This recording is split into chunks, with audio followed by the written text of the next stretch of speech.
microgramos, perdón, por mililitro.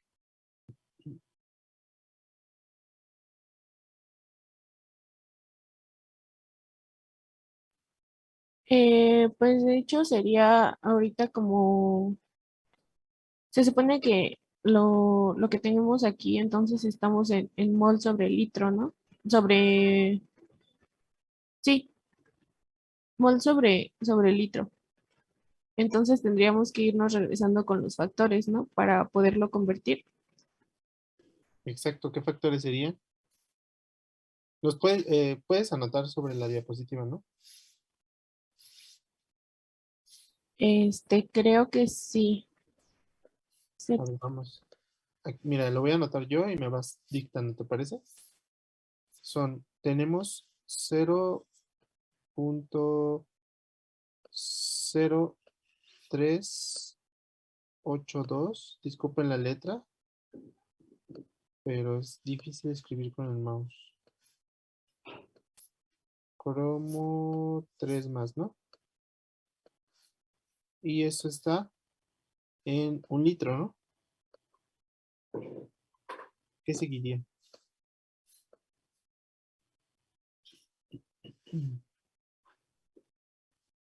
Quiero llegar, recuerda, a microgramo por mililitro.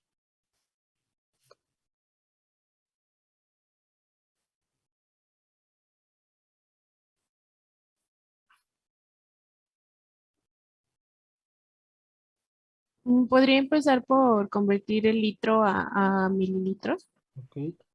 1 litro Ajá. son 1000 mililitros.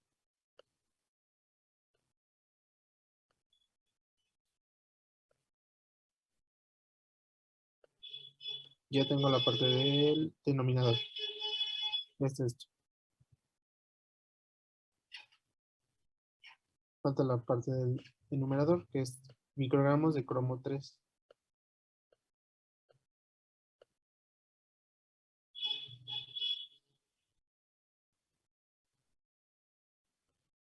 Sí, ay, no sé, aquí sí estoy, me está complicando.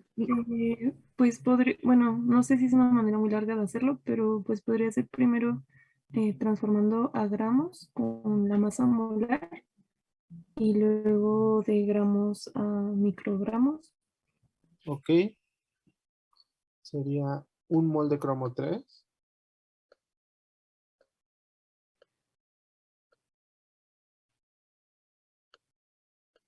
Es 52 gramos de cromo 3. Ok, y luego, como dice su compañera, 1 gramo de cromo 3. Perdón, no, no, no. Vamos a pasarlo a microgramos, ¿no? ¿Cuánto es un microgramo?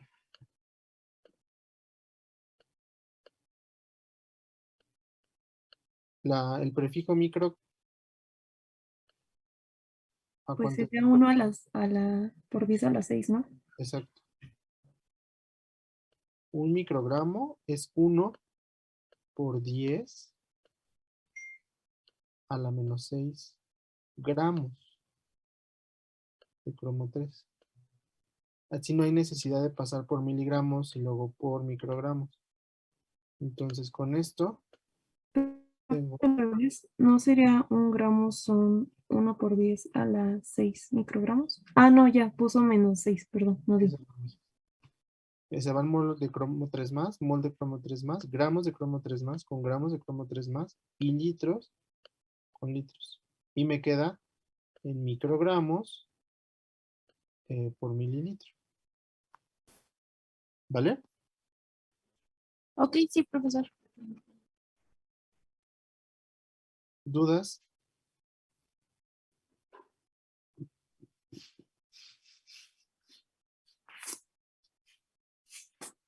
¿Nadie? En el cálculo de la constante de precipitación condicional. No, profe, creo que está bien. No, profe. Ok, es muy importante, nada más como comentario, que esta parte, porque habemos algunos que nos vamos con que, ok, de aquí puedo partir para sacar la concentración de microgramos, porque esto lo paso a microgramos y ya nada más lo divido entre el volumen. Pero no, porque esto es de hidróxido de cromo. Tendría que hacer todo esto para obtenerla. En ocasiones no va a ser directo, pues la relación estequiométrica. Hay compuestos que tienen dos centros metálicos por un mol de compuesto. Entonces tienen que hacer todo este procedimiento y de aquí multiplicar por la masa molar. Porque les están pidiendo contenido de cromo 3, no de hidróxido de cromo. ¿Vale?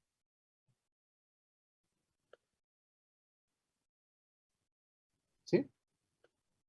Sí, profe. Ok. Sí, de hecho, el problema hasta daba la masa molecular del hidróxido de cromo y aparte del cromo 3. Ah, Ujú. pero ojo, no se confíen. Se están preocupados. Porque en ocasiones se dan datos de más y entre más datos tengan, ya saben que nos confundimos un poco más, ¿no? Entonces, ustedes confíen en su procedimiento. ¿Vale? Sí, ok. Entonces ya dejo de compartir. Sí, gracias.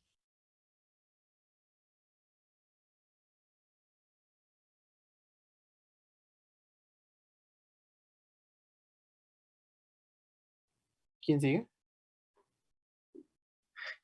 Sigue el ejercicio 3 y el ejercicio 8, creo. Ok. Bueno, pues el ejercicio 3 decía que se tiene una solución de cobre 2, 10 a la menos 3 molar, a la cual se le impuso un P de carbonatos de 1 para los siguientes valores de pH 3, 7, 9 y 11, y en base al diagrama de existencia de predominio para cobre 2 y P de cobre saturado en función a pH, contestar lo siguiente. Escribir el equilibrio representativo de precipitación para cada valor de pH y calcular la concentración de cobre saturado y decir si existe o no precipitado y en caso de que exista, indicar la especie que precipita y a qué pH es más soluble el cobre 2. Y nos dan aquí la escala, bueno, no, el diagrama de existencia de predominio del cobre y con eso pudimos sacar las escalas. Aquí está la escala de carbonato, del ácido, el del cobre, el del cobre y el del cobre precipitado.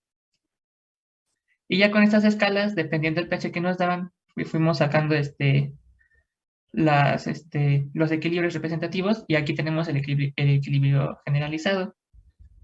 Y entonces ya, por ejemplo, para pH 3 el equilibrio representativo era y, y con ayuda de la gráfica pudimos calcular el pKs, que es lo que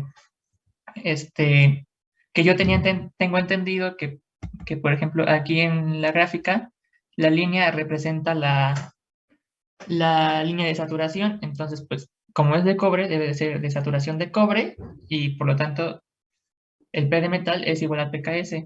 Entonces, es la concentración de cobre saturado también, y, eh, y aquí está la especie precipitada, y espérame tantito.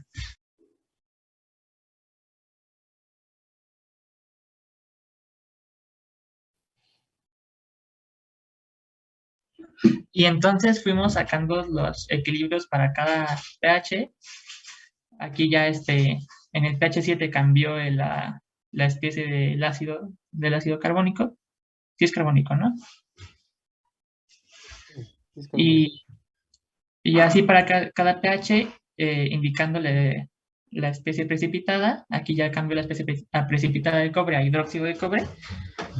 Y, por ejemplo, aquí en pH 9, pH 11, lo único que cambió fue además del pH, pues también tuvo que cambiar el pKs y por lo tanto la concentración de cobre saturado.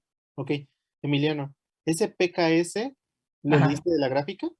sí, es que aquí no lo puse, pero ahora sí que la gráfica no está muy clara porque estaba muy pequeña y la tuve que agrandar y no sé si está, no sé qué tan exacto esté, Ok, pero pero calculé. ese valor de PKS, que es obviamente el logaritmo de la constante de precipitación, Ajá.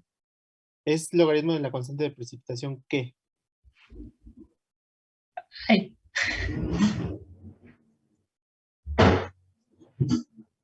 Es la bicondicional. Exacto, es la ajá. condicional. No es bicondicional porque no hay dos parámetros de amortiguamiento. Solo hay uno, el pH, ¿no? Ujú. Bueno, y también nos dan el P de carbonato, Ah, ok, sí, entonces sí es bicondicional. ¿sí?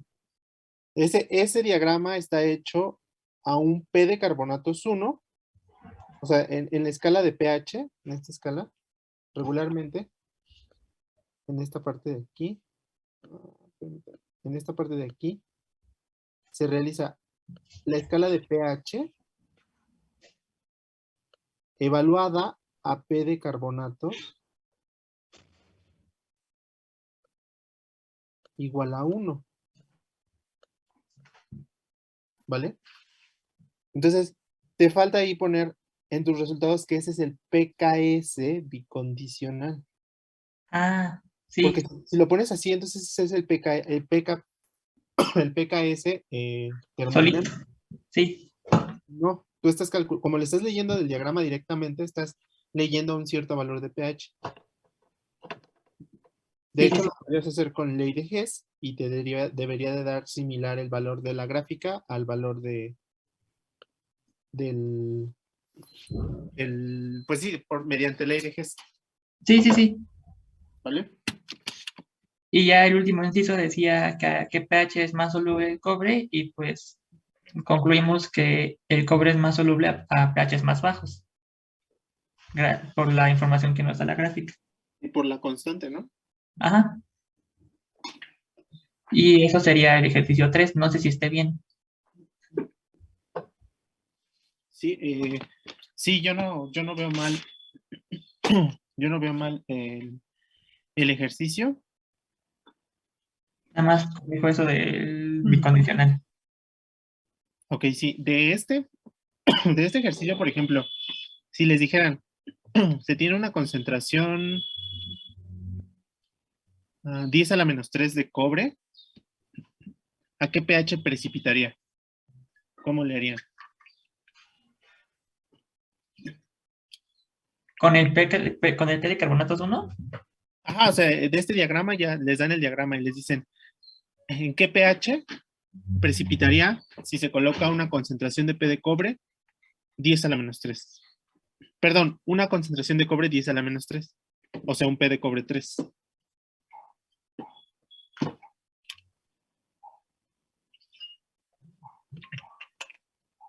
pues ya me confundí. Espere. ¿Puedes hacerle suma al diagrama? Sí, quiere. Es que de por sí en el manual venía muy pequeño y se ve todo borroso ya si lo agrandamos. Ok, de este diagrama les van a dar ese diagrama, ¿no? Entonces, las mismas condiciones, todo.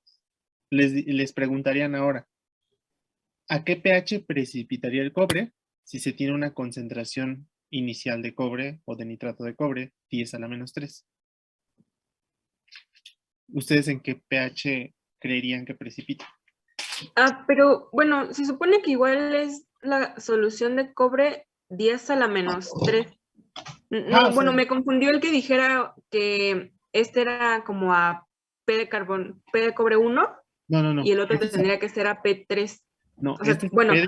lo primero que se me ocurrió fue que como es una gráfica, pues tiene una ecuación y sería la ecuación al cuadrado, pero después fue como de no, es la misma concentración. Entonces igual, bueno, de eso me confundió más. No, el diagrama está hecho a un P de carbonatos 1 y a una concentración de cobre, bueno, es para una concentración de cobre 10 a la menos 3. En realidad, si se dan cuenta, en ningún momento, pues, o sea, el P de cobre condicional es resultado o es función del pH. O sea, la variable independiente es el pH y la variable dependiente es el P de cobre. ¿Sí? Entonces, si ustedes imponen un valor de pH, van a obtener como resultado un P de cobre condicional. ¿Están de acuerdo? Sí. Entonces, este diagrama está hecho a un P de carbonatos para amortiguar esta especie, para que exista esta especie. Para eso es el P de carbonatos. ¿Ok? Ujú. ¿Carla? Sí, ¿Sí? sí. Ahora, yo les estoy preguntando, si colocan una concentración de cobre 10 a la menos 3, ¿en qué pH precipitaría?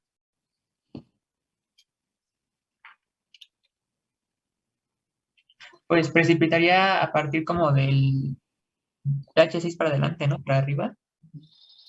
Pero si yo les pido un valor puntual, el pH de inicio de precipitación. 6. Bueno, un poquito más. No sé. Sí, más o menos. Lo que tendrían que hacer es, ok, ¿cuál es el menos logaritmo de 10 a la menos 3, que es la concentración, ¿no? Ujú. Es el C0. ¿Cuál es el logaritmo? Menos logaritmo. 3. 3, ¿no? Esto sería el P de cobre condicional. ¿Están de acuerdo? Sí. Bueno, bicondicional, porque está a un valor de pH y a un valor de P de carbonatos, ¿ok? Lo que tienen que hacer es, del diagrama, en este eje, Ah, hacer el corte en 3, en P de cobre 3. exacto, yo hago el corte en 3 y aquí leo. Ajá. Entonces, mi pH, este es el pH de inicio de precipitación. Sí, tendríamos que tener ¿cómo se dice? La función pues, de la primera parte de la escala, ¿no? De esta. Podrían tener la función o bien leerlo directamente del diagrama. O sea, si Ajá. tienen el diagrama, no necesitan la función. Sí, pero para el pH exacto podemos instituir el P de cobre y el pH en la función, ¿no? Y ya despejamos y Sí, sale, ¿no? exacto. Ajá. Y bueno, ¿Dudas? yo no, profe. No, profe. No, profesor. Eh, Carla, ¿quedó claro? Sí, sí. ¿Sí? Sí, ya la entendí. Y en el ejercicio 8, ahí sí no lo hice completo porque, bueno, no lo entendimos, pero ahorita les enseño. Dice que se tiene una muestra de agua de mar proveniente del Golfo de México, la cual contiene metales entre sus componentes que pueden formar hidróxidos insolubles. En esta muestra se tiene una concentración de 0.05 molar de magnesio 2 más y 0.02 molar de calcio 2 más. Hay que establecer el orden de precipitación de cada uno de los cationes al añadir una solución de hidróxido de sodio, calcular la concentración de OH necesaria para precipitar los cationes e indicar el rango de pH donde es posible precipitar a uno solo de los cationes. Y nos dan los datos de los pKs de hidróxido de sodio y hidróxido de calcio. Ok. Para el primer inciso, donde el orden de precipitación, pues yo entendí que hay que establecer qué especie va a precipitar primero.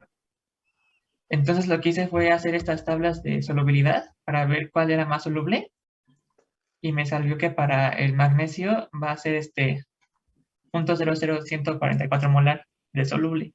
Ujú. Y hice lo mismo con calcio. Ahí está, hasta acá. Y me dio un valor más alto, entonces llegué a la conclusión de que como el magnesio es menos soluble, va a precipitar primero y después Pero, ¿estás de acuerdo que, bueno, date cuenta, el calcio y el magnesio pertenecen a la misma familia, ¿no? Ajá, Tienen la misma carga. sí, ¿Están en la misma concentración? no, pero utilicé sus PKS, No, pero si no ¿no? están, o sea, si te das cuenta, la KS depende de la concentración de magnesio 2 más y de calcio 2 más. Ah, ajá. Si no están en la misma concentración, el equilibrio no se va a alcanzar de la misma, al mismo tiempo. Ah, sí, cierto, cierto. Calcular la solubilidad, estás asumiendo que ambos están en la misma concentración. O sea, eso es correcto si ambos están en la misma concentración. Ah, ups. Y ¿Sí?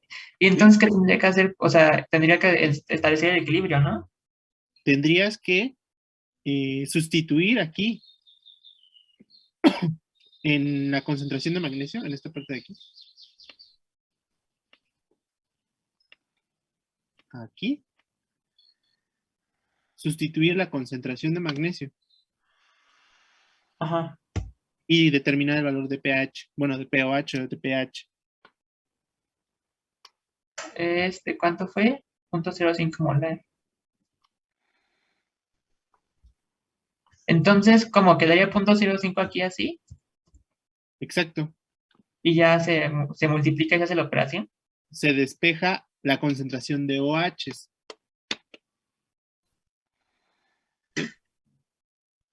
Con la concentración de OHs te vas a dar cuenta quién necesita más OHs y quién necesita menos OHs. Ah, ajá. Quien necesite más OHs significa que va a precipitar después, porque necesita una gran concentración de OHs para que pueda precipitar. Sí, sí, sí. Y el que tenga menor concentración de OH significa que va a precipitar primero, porque en cuanto haya OHs en el medio los va a agarrar. Sí. ¿Sí? A eso se le conoce como un cociente de reacción, y el cociente de reacción se realiza con las concentraciones iniciales. Lo que tú estás haciendo es calcular la concentración inicial de hidróxido que necesitas para que se alcance el equilibrio. Ah, creo que sí entiendo. ¿Sí? Y Ahora, entonces, una cosa muy importante, por favor, les pido por favor a todos, coloquen cargas. sí, es que ahí no lo puedo, sí. Magnesio metálico. Y esto pues que es un peróxido algo. ¿Vale? Sí. Así, sí. Y entonces, nada más, bueno, tendría que corregir todo otra vez, ¿no? Exacto, se tendría que calcular la concentración de OHs y con esa concentración, pues tú vas a saber, ¿no? O sea, el inciso B, por ejemplo, concentración necesaria para precipitar los cationes, porque ya vas a tener la concentración necesaria de OHs que deben de existir en el medio, ¿no? Ujú. O sea, directamente con eso, con ese cálculo, obtienes la concentración bueno, más bien determinas el inciso A y el inciso B. Y para indicar el rango de pH, ¿cómo le haría entonces?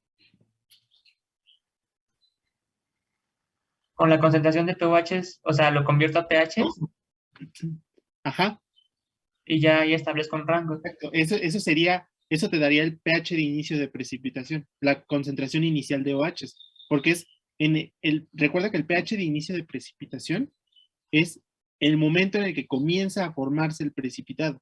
Y el momento en el que se va a formar el precipitado es cuando se alcanza el equilibrio. Y es Ajá. con la concentración necesaria de OHs. Sí, sí, sí. Está bien, profe. 14 es igual a pH más pOH, si conozco pOH. Sí, puedo sacar el pH. Y obviamente te van a salir pHs distintos. Y por ende vas a saber, ok, puedo precipitar esta especie antes de que precipite esta otra. Ajá, sí. Sí, ¿Sí? está bien, profe. ¿Todos claros? Sí, profe. Por ejemplo, la gráfica, el gráfico se vería a las de acá, ¿no? Este sería P de metal, condicional, pH. ¿No? Por ejemplo, yo podría tener este para el calcio, por ejemplo, y a las de acá para él, por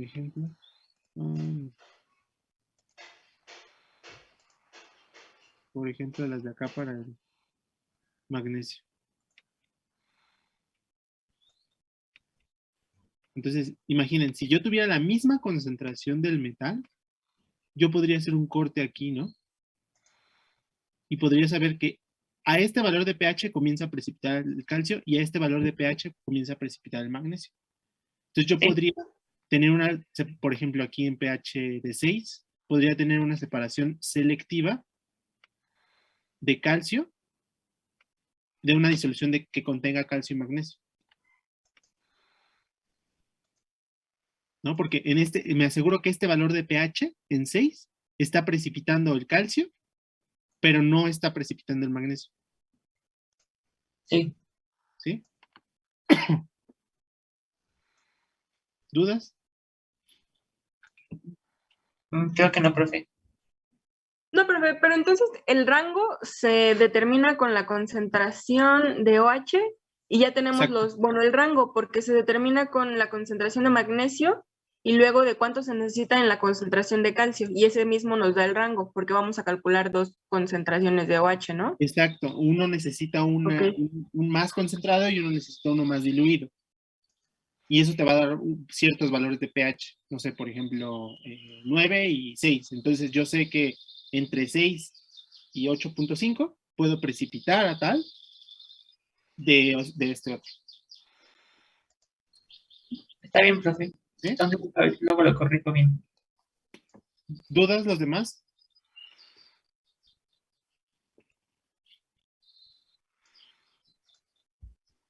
No, No, profesor. profe. Ok, muchas gracias. ¿Quién sigue?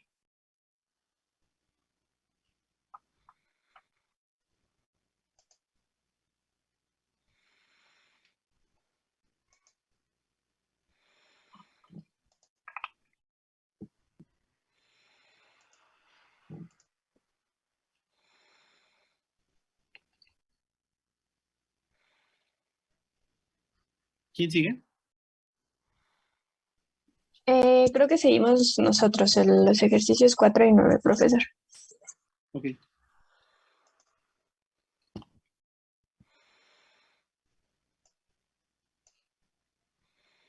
Bueno, en este caso, para el ejercicio 4 se pide, bueno, se tiene una muestra de permanganato de potasio, el cual se desea determinar su concentración, y para ello se prepararon 6 sistemas diferentes, a los cuales se le fue añadiendo de 0.5 en 0.5 mililitros de permanganato stock, de concentración 0.0018 molar, 4 mililitros de solución problema, 5 mililitros de solución ácida y esto se aforó a 25 mililitros. Y bueno, ahí está, se determinaron esas absorbancias para cada sistema. Entonces nos pedía graficar y obtener la ecuación de la gráfica, que en este caso sería A es igual a M, bueno, es MX más B, la función de la gráfica. Y con estos datos calcular los miligramos de permanganato contenidos en la muestra. Entonces, lo primero que hicimos fue que con la fórmula que se indica arriba, en donde dice que la concentración de permanganato es igual al volumen estándar por la concentración estándar sobre el volumen inicial. Ahí sustituimos la concentración del permanganato stock. El volumen estándar sería el volumen que se fue agregando en cada sistema y el volumen inicial fueron los 25 mililitros de Afore. Bueno, estos cálculos los hicimos en Excel, por eso es que aquí nada más pusimos como la fórmula en la que sustituimos y los resultados que obtuvimos, obteniendo las concentraciones que están en la columna del medio. Y con estos datos y la absorbancia que nos dio antes el problema, fue que graficamos. En este caso no corregimos la absorbancia ni la concentración porque ya que no había dilución consideramos que pues no era necesario porque no había una dilución. Y bueno, de este lado se encuentra la gráfica y ahí mismo se encuentra la ecuación de la recta, en donde obtuvimos que la concentración es de 1849.2 y el valor de la ordenada al origen es 0.3352. Y entonces con estos datos calculamos la concentración de la muestra dividiendo B entre M. Y así obtuvimos el valor de 1.8127 por 10 a la menos 4 molar. Y con este valor tomamos en cuenta la dilución que se hizo al inicio, que fueron 4 mililitros de alícuota aforados a 25 mililitros. Y obtuvimos que el valor de esa dilución es 1.132 por 10 a la menos 3 molar. Bueno, aquí esa conversión que está ahí está mal. La habíamos corregido, pero creo que no se corrigió bien. En este caso, en la última conversión, también consideramos convertir bueno, es que ahí lo habíamos puesto nosotros en milimol, pero después nos dimos cuenta que no. que era molar y... Ay, perdón.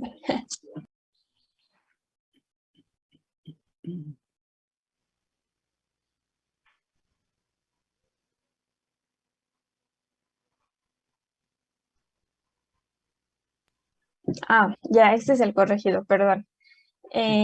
Aquí ya convertimos molar, bueno, aquí nuestras unidades eran mol sobre litro, perdón. Entonces, en un mol de permanganato tenemos 158.03 gramos de permanganato, que es el peso molecular, y 1 gramo de permanganato equivale a 1000 miligramos de permanganato. Y bueno, finalmente solo realizamos la conversión de mililitros a litros, de litro a mililitro, que en 1000 mililitros hay 1 litro de solución. Y así obtuvimos que se tienen 0.00178 miligramos sobre mililitro en la muestra. Y pues eso fue todo lo que hicimos. En este caso no nos pidió calcular el porcentaje. Ok, y ¿qué tipo de curva es? Nosotros determinamos que, bueno, es que ahí tuve un poco de duda, porque me cuesta un poco como identificar si es una curva directa o indirecta y si es adición patrón o de calibración, pero según nosotros en este caso es curva de calibración directa. Ok, ¿por qué es una curva de calibración directa?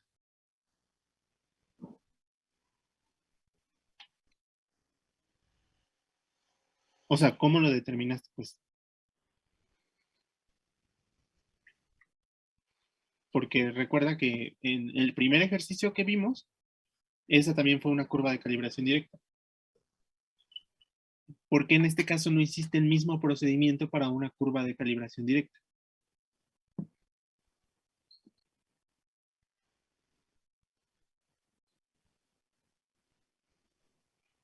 ¿Sí, Katia? Bueno, yo ahí también estuve un poco confundida. Según yo sería una curva de adición patrón, pero mm, sin dilución, ¿no? Porque se preparó cada sistema, pero no estoy segura si es Ok, así. ¿por qué tú crees que es una curva de adición patrón? Porque se va agregando cada vez más del stock de permanganato de potasio, No, pero en la curva, recuerda que también en la curva de calibración directa las concentraciones de permanganato del estándar van aumentando. Pero esta tiene algo en particular.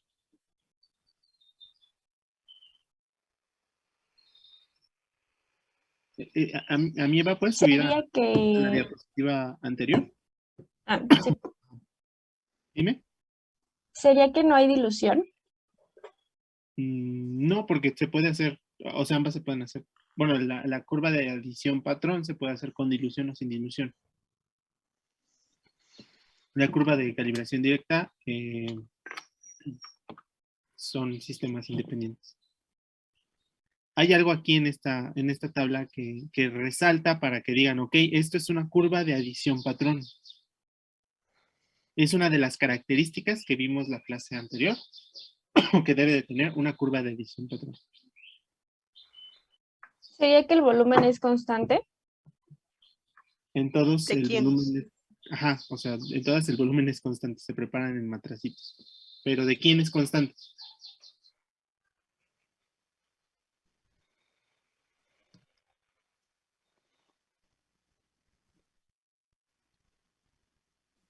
El volumen total y de la y de la solución problema.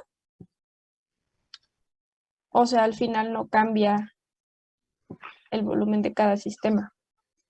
Exacto, recuerden que la curva de adición patrón contempla o dentro del sistema está el problema.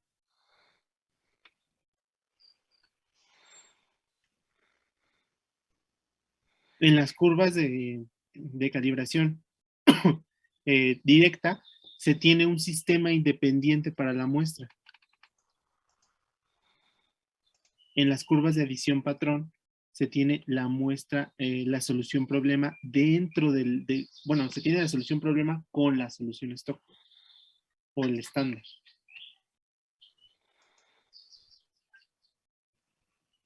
Está bien el procedimiento, se usaron el procedimiento de una curva de adición patrón, porque si se dan cuenta, realizaron el cociente dependiente de ordenada al origen entre pendiente. Eso se usa en una curva de adición patrón. Sin embargo, aquí está mal.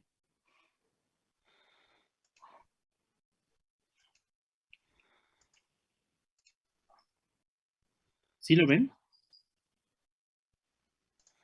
Sí, ya vimos el error. ¿Sí? O sea, está bien el procedimiento, pero creo que lo más importante es que analicen estas tablas. Les dan mucha información sobre, ok, se realizó una curva de calibración directa, con dilución, sin dilución, es una curva de adición patrón, sin dilución, con dilución, bla, bla, bla. Profesor, entonces, o sea, tuve duda en eso, o sea, como que me cuesta un poco diferenciar entre si es de calibración directa o de adición patrón. Algo que me podría ayudar es que si las mililitros de solución problema varían, entonces sería calibración directa. O sea, si No. ese volumen no fuera constante. No, el volumen siempre va a ser constante. Si te das cuenta, el volumen de aforo en todos los sistemas es constante, tanto en... Esta es sin dilución, porque si fuera con dilución tendrías todos en un solo sistema. O sea, en un vaso de precipitado, lo que hicimos en la práctica. Aquí tienes tu solución y entonces lo que vas a hacer es agregar alícuotas del estándar. Obviamente se diluye el estándar, se va diluyendo el estándar. Y esa es una curva de calibración de adición patrón con dilución. ¿Vale? Sin dilución es preparar sistemas independientes en el cual la solución problema, el volumen de la solución problema sea constante. Ah, ok. ¿Sí? Son sistemas independientes. El 1 se preparó de forma independiente al 2 y al 3 y al 4 y al 5 y al 6. Ah, y cuando es con dilución, todos los sistemas están como en el mismo vaso. O sea, a ese sistema se le agrega más volumen y así sucesivamente. Exacto. Oh, ok. Entonces, para diferenciar de una curva de calibración directa y una curva de adición patrón, en adición patrón, si se preparan sistemas independientes, tienen que tener la solución problema, tiene que tener volumen de solución problema en cada uno de los sistemas. Esa es curva de adición patrón. Si yo veo que en la tabla prepararon un sistema adicional en donde no hay estándar, pero sí hay problema, entonces es una curva de calibración directa. Ah, ok. Gracias, profesor. ¿Dudas? ¿Los demás? No. Es ahora o nunca.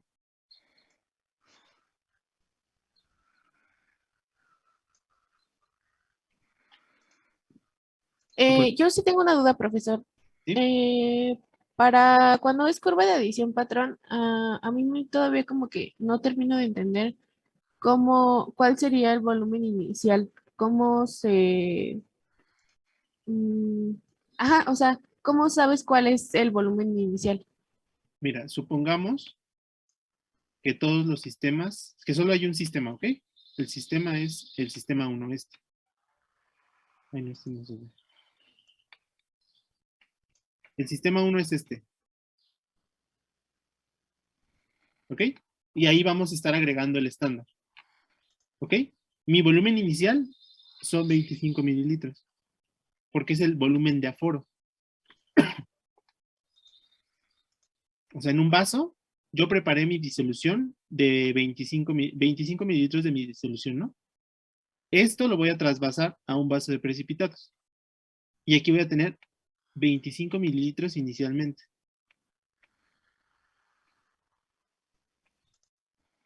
¿Vale?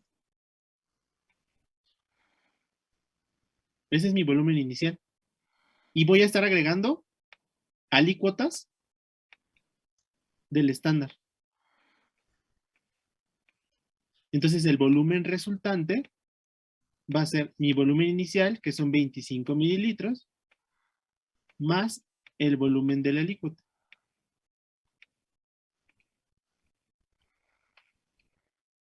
Pero el volumen inicial, inicialmente yo tenía siempre 25 mililitros.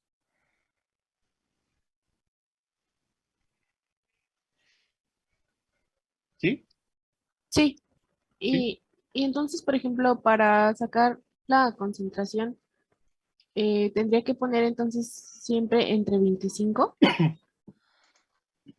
Bueno, en este ejemplo. Ajá, el volumen inicial sería siempre 25 mililitros. O sea, recuerda que en curva de calibración, adición, patrón, con dilución, la absorbancia se corrige y la concentración también se corrige, ¿no? Entonces, si tú tienes la concentración va a ser igual al volumen de la alícuota, ¿estás de acuerdo? Por la Sí. concentración del estándar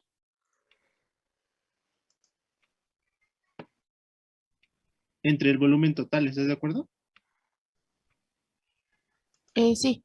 ¿Sí? A esto lo vas a multiplicar por el volumen total. El factor de dilución recuerda que es el volumen inicial más el volumen agregado. ¿Sí? Que es el volumen de la alícuota más el volumen inicial. Entre el volumen inicial. ¿Sí? Sí. Profesor, en el caso de una curva calibración directa con dilución, ¿también habría que corregir absorbancia y concentración? Que yo sepa, no hay curvas de calibración directa con dilución. Ah, ok, ok. La curva de calibración directa siempre va a ser sin dilución. O sea, se van a preparar siempre sistemas independientes.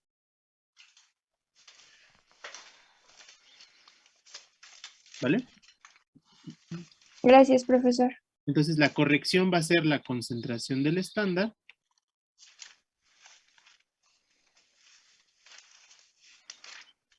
entre el volumen de la alícuota, entre el volumen inicial. ¿Vale? Entonces, la concentración del estándar de donde estoy tomando la alícuota, multiplicando por la alícuota entre el volumen inicial. ¿Cuál es el volumen inicial? 25 mililitros.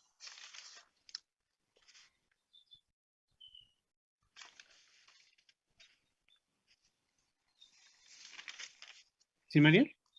Y obviamente, recuerda que la absorbancia corregida es la absorbancia experimental multiplicado por el volumen total entre el volumen inicial, que es el factor de dilución, ¿no? Que es exactamente este.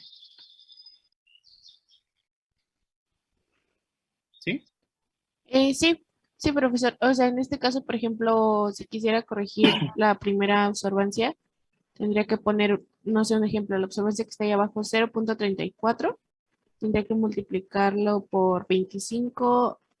Por ejemplo, si es el sistema, es que, bueno, el sistema 2, 0.4 por 25 más 0.5 entre 25. Ajá, o sea, sería 0.40 por 25.5, que es la suma de 25 más 0.5, entre 25. Ok, ok. Sí, profesor. Este también se puede corregir, ¿eh? O sea, 0 más 25 entre 25 es 1. O sea, la absorbancia experimental sin stock es igual a la absorbancia corregida. ¿Sí? Ok. Sí, sí, profesor. Gracias. ¿Más dudas?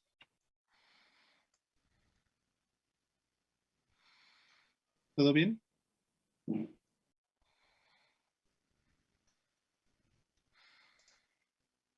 Sí, profe. Ok.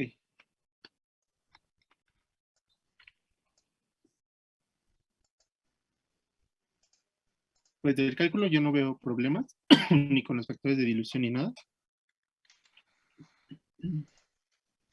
Todo está bien, solo recuerden diferenciar, ¿no? Porque imagínense que ustedes hubieran determinado que esta era una curva de calibración directa y lo hubieran resuelto por curva de calibración directa. Pues no, porque justamente, supongo que lo resolvieron así porque no tenían una respuesta de absorbancia, ¿no? Del analito.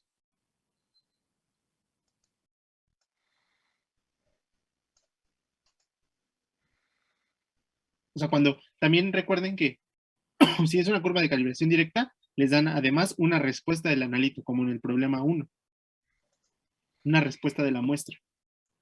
Si no les dan una respuesta de la muestra, entonces, esta es curva de calibración de edición patrón. Porque no me dan respuesta de la muestra y porque el analito está en cada uno de los sistemas.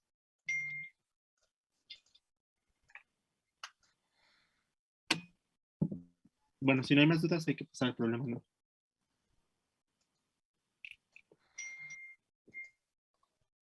En el problema 9 nos dice que debemos de calcular el contenido de aluminio en una muestra de papel. Entonces aquí se pesaron 0.15 gramos de la muestra y se le añadió ácido clorhídrico concentrado para así tener al catión de aluminio libre. Después esto se aforó a 100 mililitros de agua. Esta solución se calentó a 70 grados centígrados y después se agregó un exceso de una solución de hidróxido de sodio al 0.1 molar con una condición de pH en 9 para que el precipitado se forme. Entonces este se filtró y se dejó enfriar en el disecador. Ya finalmente se pesó el precipitado y se obtuvo una cantidad de 1430 gramos, perdón. Entonces el inciso A nos dice que debemos escribir la ecuación química de la reacción de precipitación, que es el que viene aquí abajito. El equilibrio generalizado de precipitación es de aluminio 3 bajo una condición de pH. Nos va a dar, ahí las flechitas por acá abajo, el precipitado de la especie de aluminio 3. Esa sería la ecuación química. Y como inciso B, nos piden calcular el valor de la constante de equilibrio. Como nos dan el logaritmo de beta del aluminio con 4 H, pues es la que vamos a utilizar mediante ley de Hess para poder calcular la constante de equilibrio. Entonces hacemos ley de Hess, pero primero nos fijamos obviamente que esté bien balanceada nuestra ecuación. Tomamos en cuenta eso y nos sale que nuestra constante de equilibrio es de 10 a la menos 23, pero como está bajo una condición de pH, se debe de dividir entre el número estequiométrico de los hidrógenos, perdón, del ion hidrógeno, perdón, y nos da la constante de equilibrio condicional de 5.75. Después, de acuerdo a nuestro equilibrio que se obtuvo con la ley de Hess, podemos calcular la constante termodinámica que nos sale de 10 a la 12.69. Y como la constante de equilibrio condicional es igual a una Kp condicional, entonces podemos deducir que la Ks es igual a 1 sobre Kp condicional, Ks condicional, perdón. Entonces, ¿qué pasa con la constante condicional en este sentido? Pues se va a multiplicar nuestra constante de equilibrio termodinámica por tomando en cuenta el pH, que sería aquí matemáticamente de 10 a la menos 9. Menos 9 porque sabemos que aquí para poder hacer la operación y calcularlo se debe de calcular como 10 a la menos pH. Como el pH era de 9, por eso se le pone 10 a la menos 9.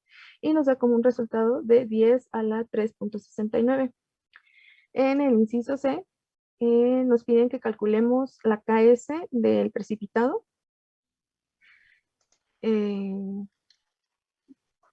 Y que lo calculemos en porcentaje. Entonces, como se pesaron 0.1430 gramos de precipitado, tomamos en cuenta el peso molecular y hacemos esta conversión. Y como sabemos que la reacción es 1 a 1, entonces un mol de aluminio, de ion de aluminio, va a ser igual a un mol del precipitado, dándonos esta cantidad de 1.83 por 10 a la menos 3 mol de aluminio libre.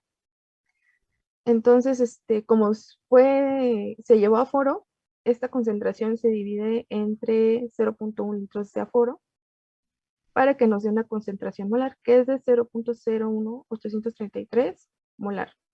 Y como nos piden el porcentaje, del precipitado, se dice que el porcentaje de precipitado es igual a la concentración del metal condicional inicial menos la concentración del metal bajo cierta condición saturado entre la concentración del metal bajo esa condición inicial por 100, porque pues estamos hablando de algo porcentual. Y hacemos la operación y nos da un resultado de 98.89%. Y en el inciso D nos decían qué efecto tenía el pH para que se formara este precipitado.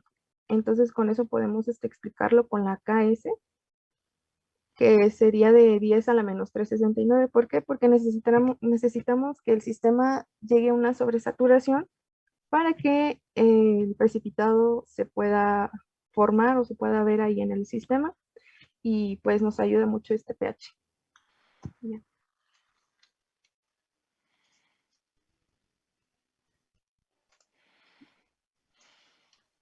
No sé cómo lo ves tú, Erika. Ok. Pues apenas estaba revisando los números. Mira, yo como... No, No, ajá. dime, adelante, adelante. Veo su equilibrio generalizado. Que ahí lo pusieron en precipitación, pero hay que identificar quién es, ¿no? Luego están los valores de las constantes. Ok, de entrada ahí la de la autoprotólisis del agua está incorrecta.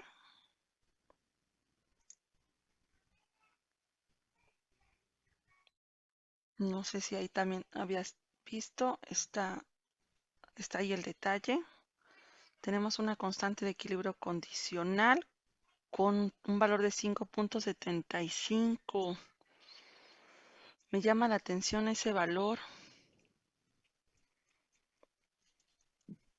Por eso es que estaba revisando. No está bien. En primera, No, en el inciso A les piden una reacción, una ecuación química concreta, no una ecuación generalizada. O sea, tienen que especificar qué especies y balancearlo.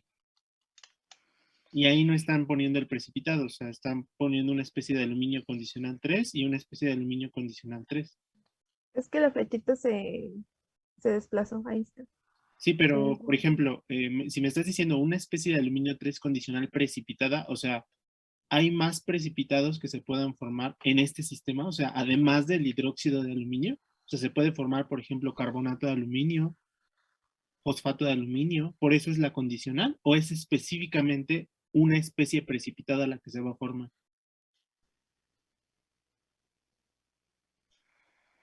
El condicional recuerda que se usa cuando se quiere especificar una, pues hay más especies de aluminio 3. Pero en este caso, la especie de aluminio 3 precipitada es una y solo una, el hidróxido de aluminio. ¿Sí? ¿qué se hace, chicos, Sí, sí. cuando se les da eso? Creo que hasta lo tienen como en pasitos, ¿no? O sea, sí está bien plantear el equilibrio generalizado, pero de ahí ustedes recordemos, ¿no? Identificar cuántas condiciones de amortiguamiento tenemos. Una vez que identifican las condiciones de amortiguamiento, ver cómo cada condición de amortiguamiento le afecta a ese equilibrio generalizado que ustedes ya plantearon. Sí se pueden formar, y yo les colocaba, ¿no? Si es el pH la condición de amortiguamiento, ¿cómo le afecta, ¿no? A la especie soluble esa presencia de iones hidrógeno? ¿Cómo le afecta esa presencia de iones hidroxilo? Entonces ahí ustedes pueden empezar a deducir. Hacíamos escalas de zonas de predominio. Si le afectaba una sola condición de amortiguamiento. Si afectaban dos condiciones de amortiguamiento, utilizábamos los diagramas pertinentes. Entonces, sí, como dice el profesor, o sea, están planteando uno sin fundamentar si realmente ese es equilibrio representativo bajo las condiciones. Si realmente se justifica que sea aluminio 3 Ok, se movieron las flechitas. Si ese es el precipitado que realmente se está formando bajo esas condiciones, ¿qué datos les dan?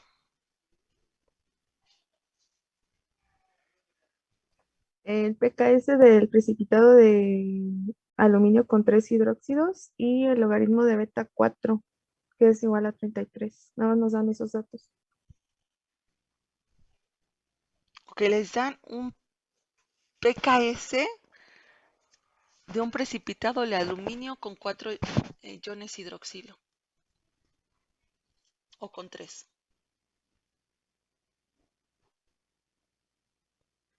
Con 3. Ah, ¿ya viste tu primera ecuación? Sí. Sí, estoy mal. ¿Sale? Entonces aquí el detalle es que se vayan percatando de esos pequeños errores. O sea, yo les digo, no es que estén mal. O sea, hay que ajustar esas partes donde están y por qué están teniendo duda, dónde se nos están perdiendo. ¿Sale? Entonces ahí, o sea, aquí es importante que veas, ok, ya te diste cuenta qué fue lo que pasó.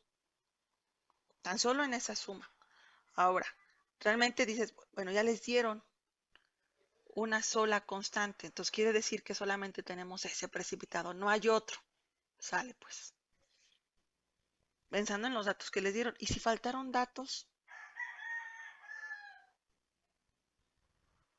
entonces por eso el profesor les dice, o sea, ¿qué tanto se puede formar? ¿Cuántas especies químicas? ¿Cuántas especies insolubles? ¿Cuántas especies insolubles? Y eso se va a limitar. Hay una gran cantidad. Se va a limitar por las condiciones en las que se esté trabajando.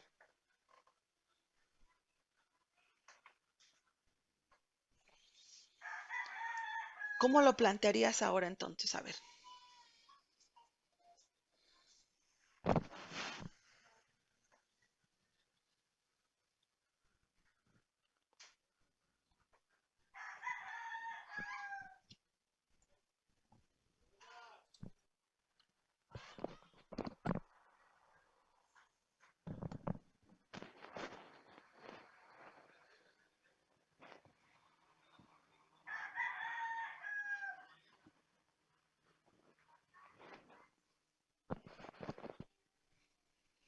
Sí, ¿cómo lo replantearías ese equilibrio?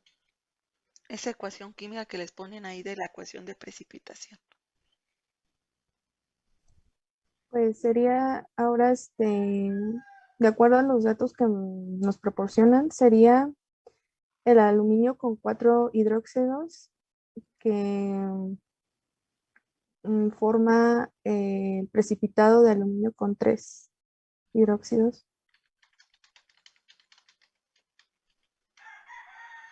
Ok, antes de continuar, ya son la 1:10, chicos. No sé si tengan ustedes clase, entonces quien se tenga que retirar sin problema, quien también se quiera quedar para que terminemos de resolver este problema está bien. Entonces no se sientan presionados. Sé que nos faltó el ejercicio 5. Viene la actividad en la plataforma donde nos deben de subir ahí. Venía la resolución de sus ejercicios de manera individual y luego decía por grupo, creo que le puse. Ahí suban sus presentaciones de lo que hicieron. ¿Sale? Entonces el equipo que faltó, que es el equipo 5, ¿no? Donde nada más les tocó un ejercicio. Bueno, se tienen que retirar. No importa, nada más suban su presentación de que sí se compruebe que trabajaron. Ok, profesora, gracias. Ok, no, de nada. Profesora, ¿se debería de subir con las correcciones que ya se hicieron o lo que presentamos en la clase? Si lo corrigieron está bien. No, algo que suba, o sea, lo que tengan ahorita. O sea, no lo van a Ok. entregar mañana. O sea, es un tiempo. Creo que hasta ya se ha de haber cerrado. Déjenme ver.